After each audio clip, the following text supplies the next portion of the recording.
नमस्कार। आज हम लोग एक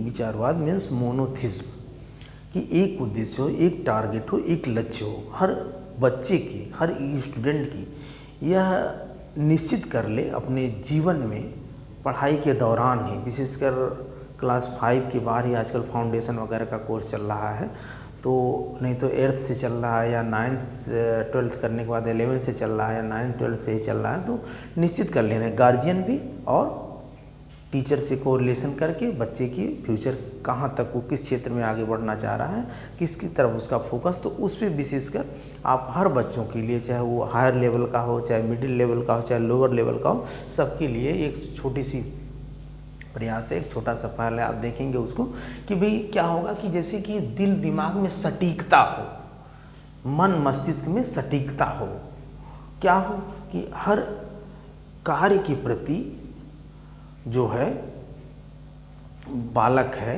वो चंचल है। करना क्या है उसको, यह एक टीचर, अच्छा टीचर हो या एक अच्छा गार्जियन हो।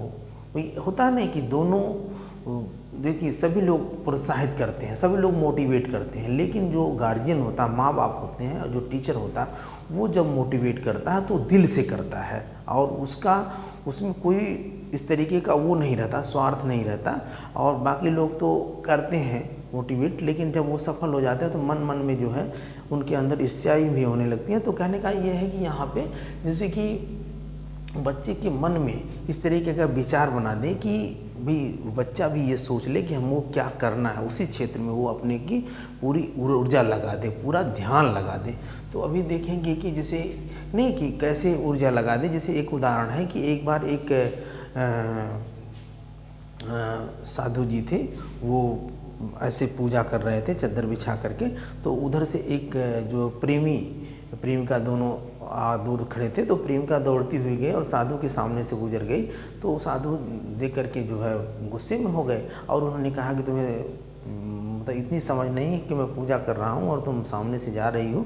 तो उन्होंने कहा कि प्रभु मुझे माफ़ कर दीजिए, मैं तो अपने प्रेमी की मतलब प्यार में इतनी लीन हूँ कि मुझे कुछ दिखाई नहीं दिया है, लेकिन आप तो भगवान की प्रेम में, भगवान की आराधना में इतने लीन हैं, तो आपको मैं कैसे दिखाई देती। तो कहने का मतलब कि इतना आप उसमें तल्लीन बच्चे को कर दें, इतना मोटिवेट कर दें, मतलब बच्चे को लिए भी कहना कि बच्चा भी अपने मन को इतना बना ले कि उतना लगाव बना ले, जैसे एक प्रेमी प्रेमिका का लगाव, तो उसे अपने किताबों से, अपने उद्देश्य से वो लगाव बना ले तो वो अवश्य सफल होगा। जैसे कहा ना कि एक राजा था, उन्होंने उसके राज्य में एक आदमी अपराध कर दिया, तो उसको बुलाया गया और बुलाया जब गया तो उन्होंने कहा कि भैया तुम्हारी यही सज़ा है कि तुम अपराध किए हो, तो तुम्हारी ये सज़ा है कि तुम 100 कोड़े या तो खाओ या 100 प्याज खाओ।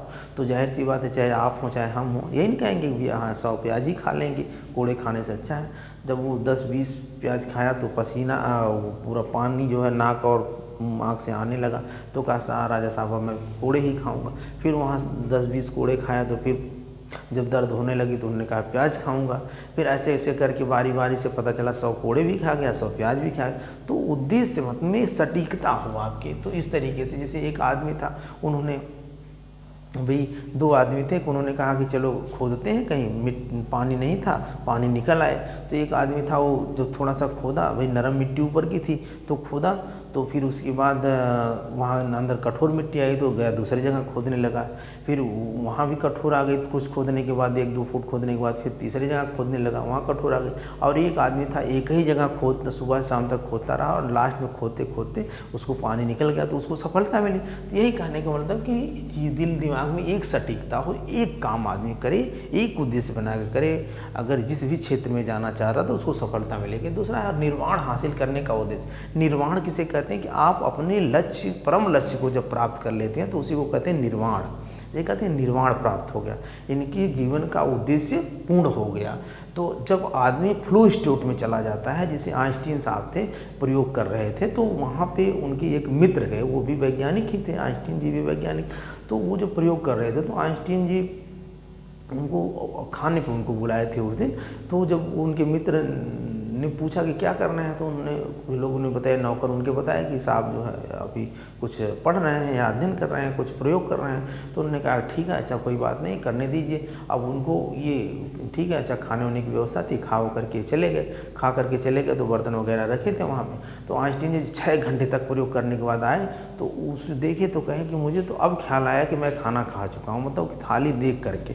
तो इस तरीके से इतना फ्लो स्टेट जब किसी बच्चे के अंदर हो जाएगा किसी कार्य के प्रति, अपने उद्देश्य के प्रति, तो अवश्य सफल होगा। तो जीवन में सफल होने के लिए फ्लो स्टेट में मतलब 100% आप उसमें एकदम रम जाइए, कहने का मेरा ये मतलब है। अगला है ऊर्जा और ध्यान की शक्ति। जैसे कि आप किसी कार्य को करने के लिए अपनी पूरी एनर्जी लगा दीजिए, पूरा अटेंशन लगा दीजिए, पूरा ध्यान लगा दीजिए, तो काम अवश्य होगा। ऐसा नहीं है कोई काम नहीं होगा। बस देखिए, अब समस्याएं बहुत सारी हैं, चाहे पारिवारिक समस्या हो, चाहे आर्थिक समस्या हो, चाहे सामाजिक समस्या, राजनीतिक समस्या, भाई हर समस्याओं से आदमी। अच्छा, आज का परिवेश ऐसा है कि आदमी तुरंत सफलता प्राप्त करना चाहता है, तुरंत धन प्राप्त करना चाहता है, काम करना नहीं चाहता है, तुरंत चाहता है कि मुझे मेरे पास घर हो जाए, मेरे पास गाड़ी हो जाए, मेरे पास बंगला, एक दूसरे का कंपटीशन करना चाहता है। तो इसीलिए वो जो फेल हो जाता है। तो यहाँ कह रहा है कि ऊर्जा और ध्यान की शक्ति, जैसे एक था ना कि भाई एक साधु जी थे और अपने कुटी में बैठे हुए थे, तो उधर से रात में एक काली साया, मतलब एक तरीके से समझ लिए मौत, काली साया गुजरी। तो साधु जी उसको रोके, कहे कहाँ जा रही हो? कहे कि मैं इस शहर में जा रही हूँ और इस शहर के 1000 आदमियों को 10 दिन में मैं मतलब मौत के घाट उतार के जाऊँगी, मार करके जाऊँगी। तो साधु जी कहे क्यों? कहे कि भाई ऊपर से मान, अब एक कहानी है, सपोज कर लीजिए, तो वही ऊपर से आदेश आया कि 100 लोगों को मार के जाना। साधु जी कहे भाई ठीक है, जब ऐसी घाट की इच्छा है तो जाओ, तो लेकिन 1000 लोगों को ही मारना। तो पता चला कि 10 दिन का टारगेट था, तो पता चला कि 3 दिन में ही पता चला कि 4-5 हज़ार लोग मर गए। साधु जी भी तो जानते ही थे, वो बड़े परेशान हुए, कह रही है तो 1000 को मारने की कही थी, 3 दिन में पता चला कि 3-4 हज़ार लोग मर गए। तो फिर उसके बाद पता 10 दिन होते होते पता चला कि 15-20 हज़ार लोग मर गए। तो जब वापस आने लगे तो साधु जी मिले, गुरु को तू तो कही थी कि मैं 1000 को मारूंगी और तुम पूरा 20,000 को मार के जा रहे हो। तो उन्होंने कहा कि ऐसा है कि मैं तो 1000 को मारी, बाकी जो 19,000 थे वो तो भय से मर गए। तो हम सभी लोग क्या करते हैं कि अपने उद्देश्य से भटक जाते हैं, है ना। कोई चीज़ होती है, अपने टारगेट से, अपने लक्ष्य से भटक जाते हैं। बस एक दूसरे की बातें, अरे उन्होंने ये किया, उसकी ये बातें हैं, उसके घर में ये हो रहा है, उसका भाई ऐसे कर रहा है, उसकी बहन यहाँ चली गई, उसकी मम्मी यहाँ चली गई, उसकी भाई ये कर रहा है, वो बड़ा अच्छा है, बड़ा ख़राब है, बड़ी ये है, मतलब दूसरे की निंदा, दूसरे की चुगली, दूसरे की बातें में लोग उलझ जाते हैं, अपने टारगेट से उलझ जाते हैं। तो स्टूडेंट से ये कहना है कि आप अपने लक्ष्य को प्राप्त कीजिए, हैं, बहुत ज़्यादा नात, रिश्तेदार, दोस्त, यार, पास पड़ोस में मत पड़िए, अपने फोकस में बनाइए। तो फिर कह रहा है कि जैसे ना एक छोटा सा और उदाहरण था कि एक अनपढ़ आदमी था, शहर में गया काम की तलाश में, और वहाँ देखा कि भाई कुछ लोग लाइन में लगे हुए थे।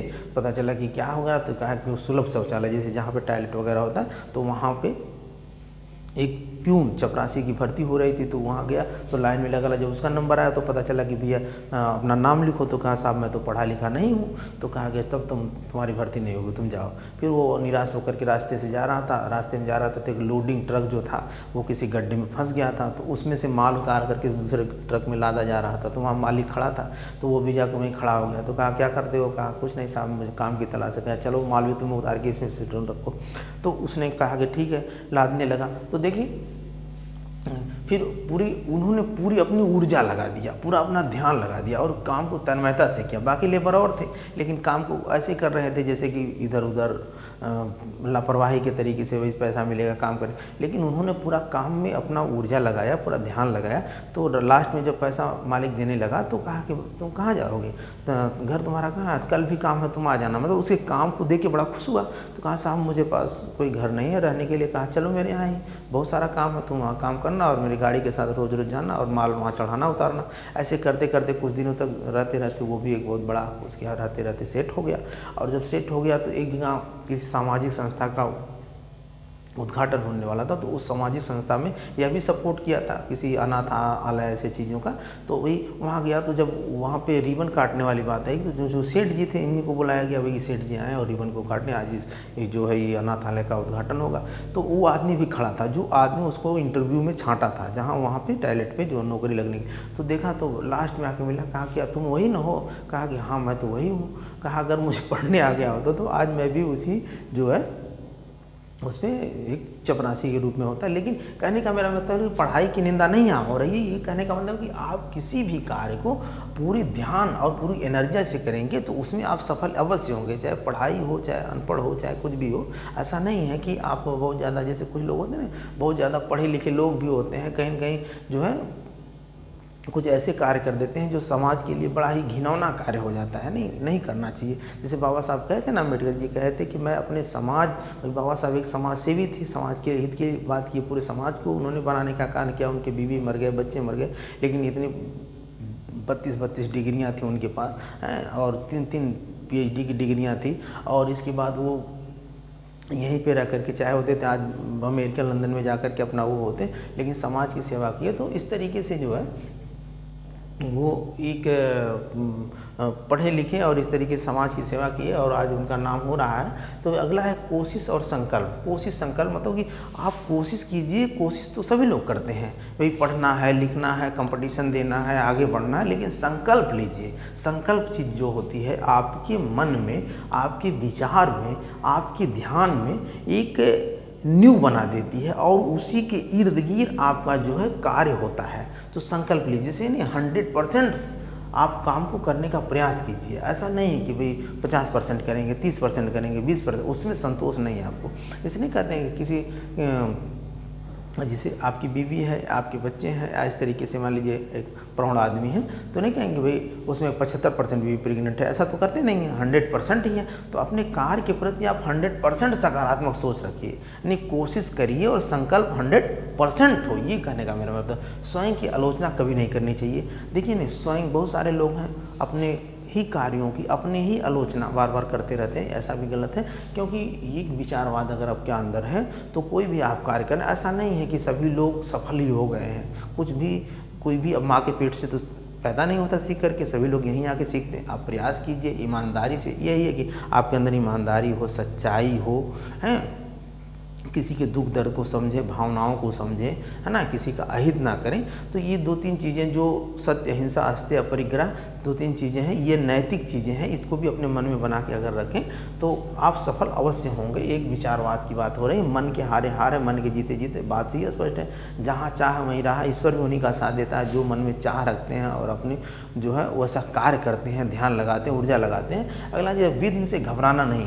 समस्याएं बहुत आती हैं, बहुत जीवन में तो समस्या ही समस्या। अच्छा, वही लोग आगे बढ़ते हैं जो समस्याओं से लड़ते हैं। उन्हीं लोगों का इतिहास, आप इतिहास उठा के देखें, जैसे गांधी जी के सामने बहुत सारी समस्याएं, अफ्रीका में उनके बैग को फेंक दिया गया, ट्रेन से बाहर फेंक दिया गया, यहाँ पे भी एक अर्धनग्न अवस्था में समझ लीजिए एक ही धोती पहनते थे, उसी को ओढ़ते थे, नहीं पूरा समस्या थी। डॉक्टर अंबेडकर जी के सामने तो बहुत ही समस्याएं आएंगी, क्योंकि ये एक तरीके से दलित परिवार से थे और अपने समाज के लिए उस समय घोर ब्राह्मणवाद की व्यवस्था थी। तो उस समय उस व्यवस्था में रह करके जहाँ पढ़ने का अधिकार नहीं था, ये प्रथम व्यक्ति थे जिन्होंने हाई स्कूल किया, जिन्होंने इंटर किया, उस एलिफेंट स्कूल से बी स्नातक की डिग्री प्राप्त की जो बॉम्बे 17 में था। तो इस तरीके से फिर बाद में इनको सयाजी राय गावकड़वा की स्कॉलरशिप से इनको बाहर भेजा गया। तो इस तरीके से फिर अमेरिका गए, लंदन गए, जगह जगह पढ़ करके समाज की सेवा किए। तो इनके सामने क्या कम समस्याएं, बीवी मर गए, बच्चे मर गए, तमाम समस्याएं, लेकिन ये आज इनकी पूजा हो रही है, घबराए नहीं हैं। उनके अंदर इतना साहस था। जैसे सुभाष चंद्र बोस का ही आप उदाहरण ले लिए, अफगानिस्तान चले गए, जर्मनी चले गए, सिंगापुर चले गए, फौज बनाए, कैसे कैसे लड़े। अब सोच लीजिए कि अपने देश में आदमी नहीं कुछ कर पा रहा है, ये विदेशों में जा कर के एक उतना बड़ा स्टैंड बनाए और इतनी बड़ी फौज बनाए और वहाँ से ही सिंगापुर से ही लड़ाई लड़ने का काम किए। अब APJ अब्दुल कलाम जो भी हम लोगों के सामने ही रहे हैं, तो इनके बारे में देखें आप। इनके पिताजी एक नाविक थे जो मछली मारने का कार्य करते थे, कि नाव डूब गई, उसमें ज्वार भाटा जब आता है तो पता चला कि ये पेपर बेचने का काम करते थे। फिर धीरे धीरे कैसे कैसे किसी संस्था के माध्यम से इनकी पढ़ाई लिखाई हुई। देहरादून में गए, वहाँ कंपटीशन दिए, इंजीनियरिंग बनना चाहते थे, इंजीनियरिंग में नहीं हो पाया, तो पता चला कि फिर ये आगे की BSc वगैरह किए और उसमें फिर ये बाद में जा कर के जो है मिसाइल मैन बने। तो इस तरीके से समस्या है। एडिसन का नाम आप देखें, जिन्होंने विद्युत बल्ब ग्रामोफोन का आविष्कार किया, इनको स्कूल से निकाल दिया गया है। इन जब पहली जो नौकरी इनकी रेलवे में लगी थी, वहाँ प्रयोग कर रहे थे तो रेलवे में आग लग गई, ट्रेन में आग लग गई और उनको वहाँ से भी निकाल दिया। फिर इन्होंने उसी बल्ब के आविष्कार के लिए 1000 बार प्रयोग किए, सब बार हाँ असफल हो गए। तमाम वैज्ञानिक में हंसते थे, लेकिन ये घबराए नहीं और इस तरीके से वो एक दिन सफल हुए। आज इन्हीं के दिन है कि हम लोग उजाले में रह रहे हैं, ग्रामोफोन वगैरह की व्यवस्था है, जो साउंड। तो इस तरीके से मन में अहंकार नहीं होना चाहिए। ये मोनोथिज्म के एक विचारवाद अगर आपके अंदर है, जिससे कुछ सफलता आपको मिलेगी, तो वहाँ भी अहंकार नहीं करना है। अहंकार से भी आपका एक विचारवाद डगमगाता है। जैसे कि नहीं, किसी ने कहा नहीं, पावलाव जी थे, वो एक प्रयोग कर रहे थे, तो एक छिपकली छत से चिपकी हुई थी। तो उन्होंने देखा, जब उसकी पूरी जो है प्रयोगशाला की छिपकली का, तो उन्होंने देखा कि छिपकली जो है ये सोच रही थी कि जो है मैं छत को अपने ऊपर पूरा लोड ली हूँ, अगर मैं हटी तो छत गिरा। तो ऐसा भी अहंकार नहीं है। आप से अच्छे लोग हैं, अगर थोड़ा सा मन में अहंकार हो जाए तो कभी स्मशान घाट में चले जाइए, कभी ऐसे स्थान पे चले जाइए, देखिए अच्छे लोग यहाँ से दुनिया से आए और चले गए, ठीक है। और जैसे नहीं, किसी आदमी ने कहा कि मैं ऑक्सीजन ले रहा हूँ इसलिए ऑक्सीजन है, अगर ऑक्सीजन नहीं लेता तो ऑक्सीजन नहीं होती। तो इतना भी अहंकार नहीं होना चाहिए। ऑक्सीजन तो ये कही कि अरे मैं तो तुम्हें दे रही हूँ, इसलिए मान लो कि मैं हूँ, अगर मैं ऑक्सीजन नहीं देती तो तुम्हारा क्या होता। तो इस तरीके से मन में यह भी अहंकार नहीं होना चाहिए। ये सारी चीज़ें हैं कि मोनोथिज्म, एक विचारवाद, विशेषकर छात्रों के लिए, स्टूडेंटों के लिए, आप अपने जीवन को सफल बनाएं और अपने उद्देश्य को पूर्ण करने के लिए पूरी एनर्जी, पूरी तन्मयता, ध्यान, अटेंशन पूरा लगा दें अगर किसी भी कार्य के लिए। तो देखिए समस्याएं हैं, ऐसा नहीं है कि ये बड़ा आसान है, आसान नहीं होता जी। समाज है, परिवार है, माँ बाप हैं, सबके माँ बाप तो उस तरीके की सोच नहीं रखते। कुछ माँ बाप तो ऐसे होते हैं कि सोचते हैं जल्दी से मेरा बेटा कमाने लगे, ये नौकरी पा जाए, वो नौकरी पा जाए, नहीं बड़ा टारगेट नहीं सोच पाते हैं। छोटे देखते हैं एक दूसरे का, अरे उनका लड़का तो ये नौकरी पा गया, तुम भी यार प्रयास करो, ये पा गया। तो पता चलता है कि ये कुछ दिन तक रेलवे की तैयारी की साल भर, है नहीं, कि पता चला कि फिर उसके बाद अरे यार फलां लड़का बैंक में हो गया, तो पता चला बैंक की तैयारी करो। पता चला लड़का का पीसीएस हो गया तो यार पीसीएस की तैयारी करो यार। पता चला लड़का किसी का टीचर हो गया तो टीचर की तैयारी करो यार। पता किसी लड़का का जज हो गया तो जज की तैयारी करो। पता चलता है कि वो न इधर का न उधर का, यानी कई नाव पे चढ़ना और पता चला कि मरना। वही ना कहावत, वही है ना कि पता चला कि कोई में सफलता नहीं होती। इसलिए जो भी करना है अपने उद्देश्य को, अपने निश्चित को बना करके एक उद्देश्य को अगर करेंगे आप तो जीवन में सफल अवश्य होंगे। और ये मेरा कहना, आज के लिए बस इतना ही। धन्यवाद।